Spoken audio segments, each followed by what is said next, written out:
Nakiisa na rin si Pangulong Bongbong Marcos sa mga panawagan na maging handa sa mga sakuna.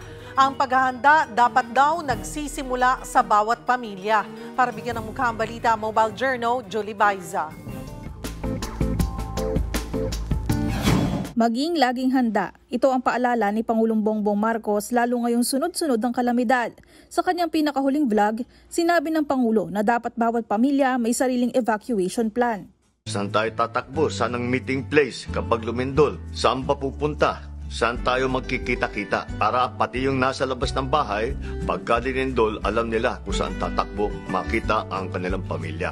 Pinaghahanda na rin ng Pangulo ang publiko ng mga go bag laman ng survival kit gaya ng pagkain, tubig, first aid kit, gamot at mahalagang dokumento.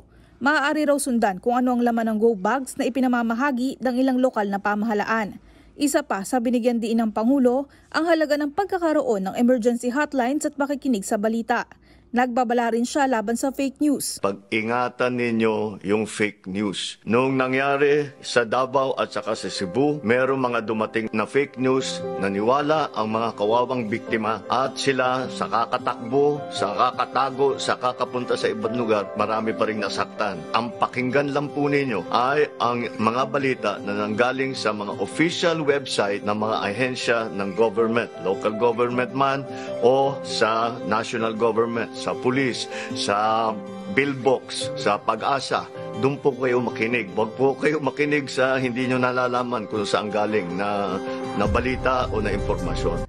Nangako rin si PBBM na mahigpit na babantayan ang building guidelines para matiyak ang katatagan ng mga istruktura sa gitna ng kalamidad. Mga kapatid, Mobile Journal, Julie Baiza po, hatid ang mukha ng balita.